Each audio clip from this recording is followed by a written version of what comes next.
Chapter 4 of the Zamenix P-User Training Program, Interface Description.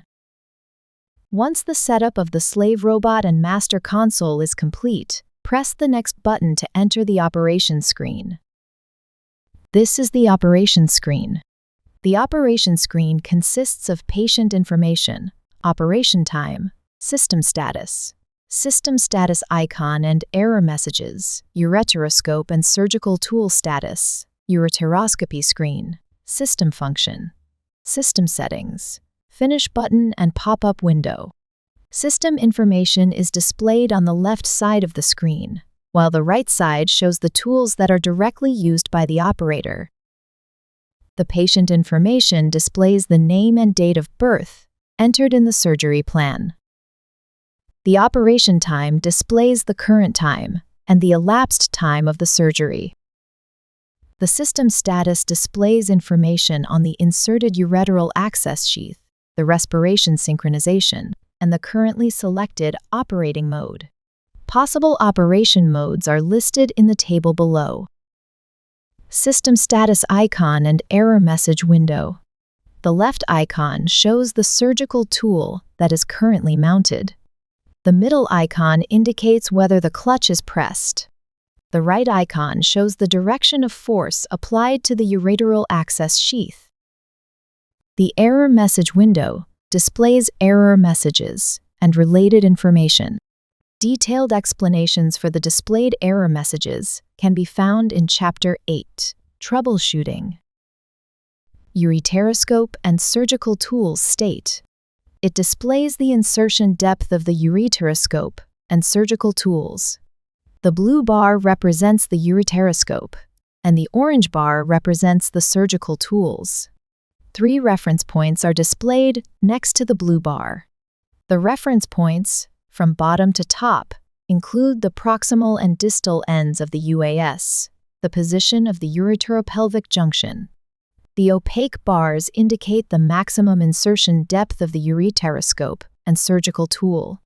Additionally, the degree of deflection at the curvature of the ureteroscope can also be viewed. However, it's important to note that the images on the monitor are based on input values, so there may be discrepancies between the displayed information and the actual state of the ureteroscope. The force applied to the ureteral access sheath can be monitored.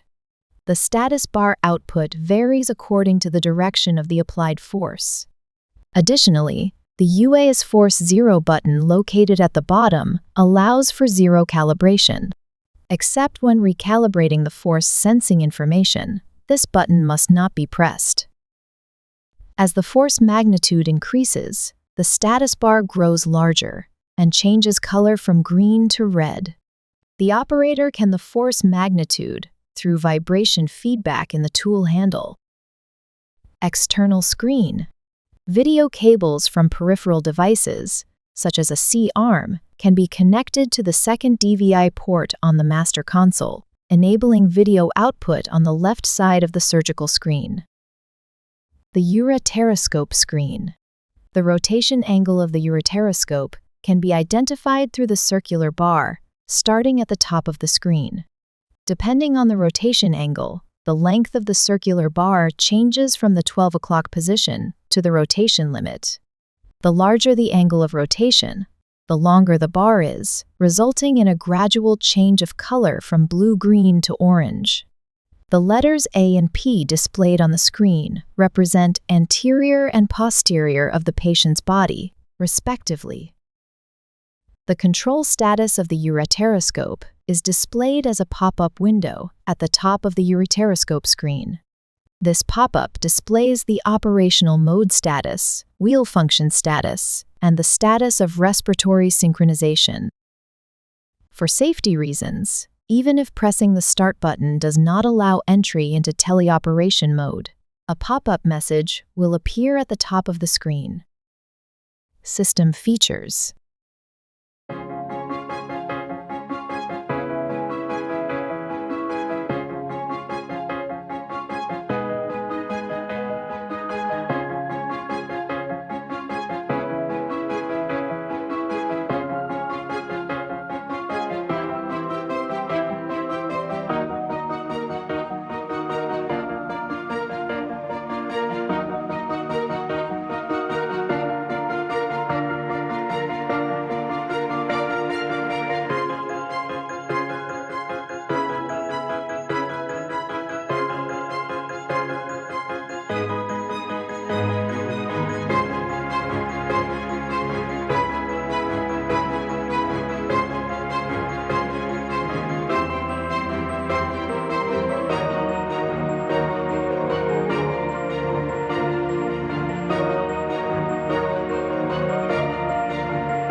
System settings.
Surgery completion. Pressing the Finish button at the top right of the screen will generate a confirmation pop-up, and pressing Yes is will close the operation screen. Message pop-up window. In an emergency, error messages are displayed in the center of the screen. For more details, refer to Chapter 8 Troubleshooting. The end.